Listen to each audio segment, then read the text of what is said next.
Hello again. Here we are. Look at us. Look at us doing some more media stuff, talking about media. The Grammys happened this Sunday, which means it's about time for me to start thinking about my best music moments of 2025. But we're not there just yet. We're still in it just a little bit. And I realized this is maybe spoiling a little bit about the video because it really was a experiment this year to be less intentionally involved in music and to see what comes to me. And I feel like I was much less invested in the Grammys this year. I didn't watch the show live. Now I wish I had. But it was the type of thing that I was like, I was looking at the categories. I was like, I don't really know what to root for or what's like expected to win, or I don't know. I haven't been tracking that stuff, which is that's not necessarily a bad thing. It just is what it is. But I just want to briefly touch on a couple categories and sort of some that are special to me. So if we focus on, the main four, you've got Record of the Year went to Luther, Kendrick Lamar, and SZA. Album of the Year went to Bad Bunny, this Bad Bunny album, which for a night for a Grammys that felt like, I don't know, it felt like this year, I talked about last week, I feel very excited for the state of movies. I just don't know about the state of music these days. There are people making good stuff, but it seems like a lot of seems like the Grammys this year were very just popular. There is some weird stuff there, but I feel there wasn't necessarily a clear picture of that music is in a good place. So I don't know. You have people doing their good thing and just getting the work done, and it's okay, we might as well recognize them. It's cool that Bad Bunny got Album of the Year. I think that's very neat. As someone who doesn't really listen to his music that much, it's okay, yeah, I think that's cool that we recognize that he's on a moment. He's going to be playing at the Super Bowl next week. So yeah, I'm fine with creating that moment, but it's just I don't know where we are. It's kind of strange that I don't feel plugged in. And then a big gripe among the top four is this Wildflower song, one song of the year. It's just, I've talked about this with people that know me or whatever, but the shenanigans, it's some category shenanigans that this is eligible, because this is from an album, Hit Me Hard and Soft, that was nominated for Album of the Year last year. Okay, how could you be nominated for Album of the Year last year and then win Song of the Year this year? That was from a different eligibility period. But it's weird category shenanigans that they released it as a single within this eligibility period, and then it was not submitted originally, and it didn't win anything or whatever. The album didn't win Album of the Year, so then it's okay to do that. And whatever. And sure, this song was more popular this year. And yeah, I think that music is weird just in that it doesn't always hit right when it comes out. But you made an intentional decision whenever you released this album to not do any singles, which I respected at the time. And I was like, I think that's pretty cool that you're just going to drop this album and let people take what they want from it. But to then later be oh, maybe we should have released singles because people aren't really fucking with the album the way that maybe it wasn't hitting the same way. Obviously she's very popular. She's going to be okay. But that's kind of how it reads to me, is okay, now let's release this thing as a single and then da-da-da-da-da, because people don't know. It's just I thought you were doing something cool, and now it's kind of lame or whatever. I don't know. At least that's my reaction. It just seems come on. And with the Best New Artist category, which Olivia Dean won, there's always we're used to some weird stuff going on in the Best New Artist, because it's okay, what's new? And music sometimes works weird, is that it's okay, it doesn't hit the same way that a movie came out this year, so this is how it works. It's not just this movie really became popular this year, so now let's nominate it for stuff. No, that's not how that works. And with music, I get that it's a little more malleable in just how it hits with people. But I think Best New Artist kind of makes sense because you're first on the scene. Whenever you're an established artist that I know that the Grammys love, they love to give her stuff, which fine. They have their favorites. But whenever you are that type of person and you win because of like weird category shenanigans, it's like, come on, like give someone else a chance. It's just, I don't know. It's not even like that I'm like, oh, one of these other songs should have taken it or whatever, because I feel like this was a weird year for music. And like all these songs are just like popular in their own different ways, which is not, I don't know. I'm not trying to be a hater to popular stuff, but it just like, it feels a little Instagram. It feels a little corporate, the Grammys this year. It just feels like, you know, where's the humanity, the love, the appreciation, the true us recognizing that these are things that we like. And you know, maybe Golden could be something like that. Yeah, I could totally see that or whatever. But it's just like, you know, so you know, that's all really like nihilistic and a negative viewpoint of looking at it. But I don't know. That's a little bit of how it makes me feel. I don't really have too much else to say about the Grammys. I do feel like it is worth, maybe even more so than the Oscars, to tune in because the performances are really cool. So I should remember that for next year. Golden did get a recognition for Best Song Written for Visual Media, which is kind of the precursor to like the Best Original Song category. So we'll see that. And I'm happy Doechii got Best Music Video for Anxiety. I think that music video is very fun, even though OK Go, those are my boys right there. I like that video. We'll see if I end up watching any of these. And I also wanted to highlight Best Album Cover. This was a new category that they did this year. I think that is cool. Here are the album covers. You had Tyler, the Creator, Joe, Bad Bunny, Perfume Genius, and Wet Leg. My girls, am I right? So it ended up going to Tyler, the Creator for Chromacopia. And I do think these are all pretty cool album covers. I do think the Bad Bunny album, if you like, it's I think the title of the album translates to I should have taken more photos, which does make this seem a little more like, oh, okay. But I do think the others stand on their own a little more. I really like the Wet Leg one. I don't know. It's just so weird. And I love the staging of the Perfume Genius one. The Bad Bunny I feel like is a little lacking. And there is a lot going on here in the Joe one. I like it. And just the cinematography and the lighting in the Tyler, the Creator is I'm excited. This is something I want to track more in the upcoming years, because I think it's cool. That's a good category to add. So I approve. And because I know they're asking me, those are my thoughts on on some of the Grammys. I'm okay with not being as plugged in, I guess, for better or for worse. I feel like I feel a little more control over the Oscars, whereas the Grammys, I'm just like, I don't know. This just seems like they're doing their own thing. But we'll move on from that, because I do want to talk about this movie that I watched this past week, Arco. Oh, sorry, my phone died. Okay, we're restarting. I just watched this movie last week, and I really, really liked it, as you can see. And I want to talk a little bit about this idea of the best media, the best art, if we can say that.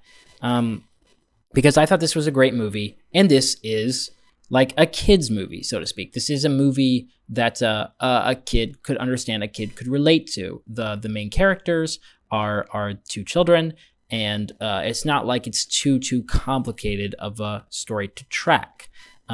It's not necessarily like Looney Tunes bonky on the head type silly stuff or whatever. It is more of like a serious movie, but I think it's serious art for children. It's about this kid who, a relatable experience to a kid. He wants to try something that his parents said he can't do. He lives in the far future where you can time travel through rainbows. That's where the rainbows are. It's their time travel trails. And he sneaks out, even though his parents tell him not to, and he tell him he's not old enough. And he flies away, and he accidentally gets lost in the near future for us, 2075. And then he's trying to get back home. And I won't go too much into the movie apart from that, because you should watch it. You should go see it. But I want to take a step away from the movie and talk a little bit about this bigger idea of the best art. Because I have long held this belief that I think the best art, the best media, is the stuff that the most people can enjoy, appreciate, take something from. Because that's really the point of the art, is like to say something about the human condition or humanity or life or whatever. It's to say something. That's the point of art. That I think is what media can get at. Of course, there's so much, there's validity to other types of media that are just mindless enjoyment or whatever. But that I think is what, if we're recognizing art, if we're recognizing the best media, I think that is what the best media does. And I have long held the belief that the best media is the stuff that can be enjoyed by the most people. And this is not just like saying like popular stuff is the best. This is not just saying like, oh, that must mean like Avatar and Avengers Endgame are the best movies ever made. Because like, that's not really what I'm saying. And I'm not even saying that those are like bad movies or whatever, because I think they're generally agreed to be pretty good, or valid in their existence or whatever, or understandably important. But I think that the best art is the stuff that is fully enjoyed or appreciated by the distinction made between like sort of common folk, common sort of everyday average moviegoer, and like a critic or an academic or someone who really, or like someone who watches movies a ton and really wants to think about this medium or whatever. That I think is where you get a really interesting overlap, a really interesting Venn diagram of really quality art, because it has to be able to speak to not only someone who watches movies all the time and wants to be impressed by something new or different or interesting or complex, but also someone who's like, I don't see movies all the time, but I can still watch this and appreciate it and feel what it is saying to me or whatever. So, speaking a lot of like generalities, so like let's look at Best Picture for this year. I would say the type of movies that like more like are academics, critics, movie type people movies. Secret Agent, I love it. Sentimental Value, really good. But these are movies that like this isn't just like your average Joe is going to go watch these movies and be like, wow, I really like that movie. Someone here and there might get something out of it or whatever, but it really is more of like the people who really like this medium will watch and enjoy these movies. And then, what else was like popular this past year? Like Avatar, Jurassic World or whatever, which got that Oscar nomination. It's like, it was a very popular movie, but I don't think it's very good. And so you have kind of these two ends of the spectrum. And then in the middle, this is where you get something interesting. And this is what I'm trying to get at.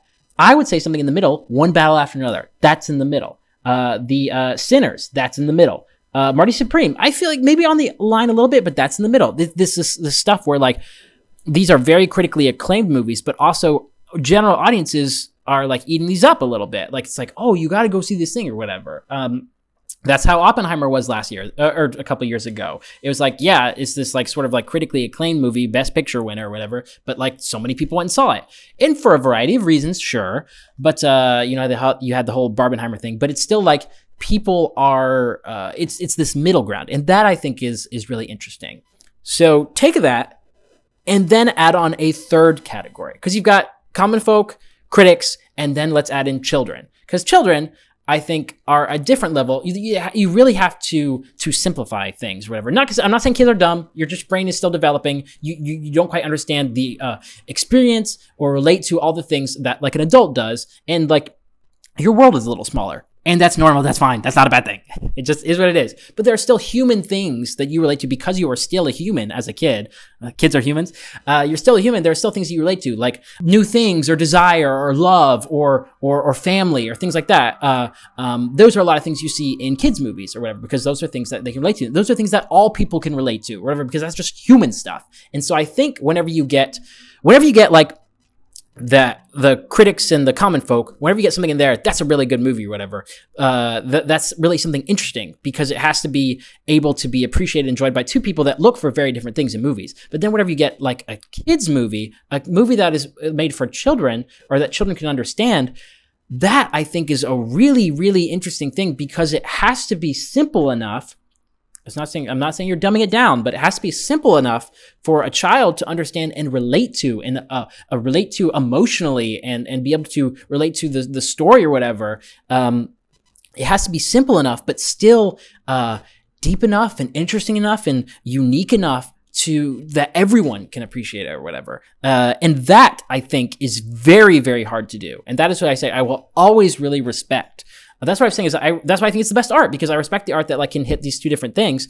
And then for a children's piece of media to add in this extra layer of thing, that I think is so fascinating, because it's like something that we all can connect to. And I just think that's amazing. And like to return to this Arco movie, there are things in here about like I said, like about family, about love, and about being cared for, the world we live in, and like the like scary things, and trying to deal and process with the connections that we have with each other, and the connections that we want to have with each other, and we want life to be interesting, but we want to feel safe.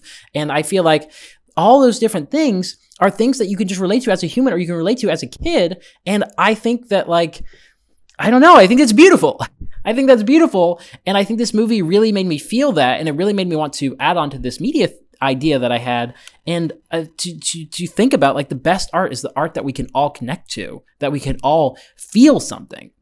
Because if I just I watched Armageddon this past week, because it was on that 100 movies poster. You watch a movie like that and you're just like, whatever. It's just in one ear and out the other. It is not like lasting, but you watch something and you watch a piece of film media, and it, like, you feel it, and you feel like you cry, or you emote, or you whatever, and like that is what the point of this medium is. And I don't know, I'm just really struck by that, and I really find that amazing and beautiful and worthy of recognition. And I know there's like so much of a if we pop over to the Oscars, like, we're probably, K-pop Demon Hunters is probably going to win Best Animated Feature. And I get that. It had a really big moment. There's an interesting story there as well. But I just really think that this movie is great. And, like, I would really like to see, I would be exceedingly happy. So on Oscars night, if this was to win Best Animated Feature, because I think it's just that good. Like, it is truly like a piece of art for the ages. Sundry other notes, is hand-drawn animation is just always going to be better than computer-drawn animation or whatever. I'm like, I know we've got some computer-drawn stuff or whatever, and like CGI type animation. It is valid artistic thing in its own right. Yes, I'm not saying it's not, but just like, I just feel like a warmth, a connection, a creativity with this form of media, this form of artistic expression, this form of filmmaking to hand-drawn media. It's just always the best, man. After we watched this movie, I went and saw it with my friend. We went and Soul was on the TV. Went to a diner afterwards, and Soul, they were playing Soul on TV. And I have my other thoughts about that movie, but just seeing like the sort of brown and sort of like colors of that movie or whatever, it does nothing compared to the hand-drawn animation. I just will always hype up hand-drawn stuff. It's always the best. I'm sorry. Like it's like watching something on digital versus watching something on film. It's just, there's a warmth to it. So anyway, you should go watch this movie. You should tell me what you think about it. And I do want to keep thinking about, like, what is the best type of children's media? Because I think that's, if you have really good children's media in this area that I'm talking about, that anyone can enjoy and everyone can relate to, and touches you as just a piece of art. It supersedes being made for kids. That, I think, is great art. And I'd like to see, what are other things you think of that would fall in that? Is it like Grinch Who Stole Christmas, Toy Story, a trilogy, other stuff. What else is in there? Books or whatever. TV shows.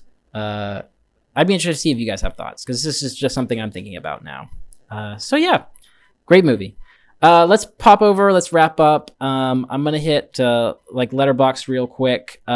There's that Armageddon. Not a great movie, but it's on that 100 list, and I think it really does. It seems like that movie, I think it captures sort of the energy of this 100 poster, so whatever. I saw the 28 Years Later sequel. I really like the world building that it adds on, and the sort of, it does feel a little incomplete.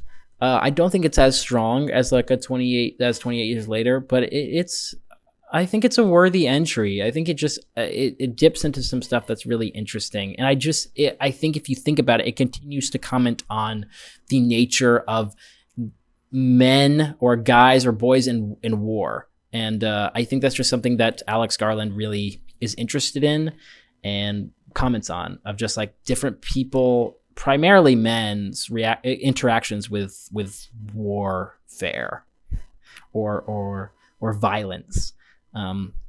That seems to be something he's really interested in. And then Catherine O'Hara passed away this past week, so I watched, this had been on my list, Best in Show. It's a weird little Christopher Guest directed mockumentary type thing, and It's strange. It is the type of thing. It just seems like they just wanted to goof around and do improv and film a dog show, and it's not super funny. There are some moments, but it's kind of just interesting. It's like, okay, this is kind of fascinating to it seems to be like a love letter type thing in some ways to dogs and pets and pet shows or whatever. And then I watched Iron Lung. It's Markiplier's movie, and it's very much a first feature. It's written, directed, edited, acted by all the same guy, and you can kind of feel that. You can kind of feel like, I think maybe you should have had like some more input. You should have had it's like, yes, that's impressive, but there's perhaps good things about being on a team or other people being involved, is that certain restrictions are good, because like the movie's kind of long, it's a little convoluted. You're at the level of like independent cinema, kind of like a step above like a college level filmmaker, like a student film.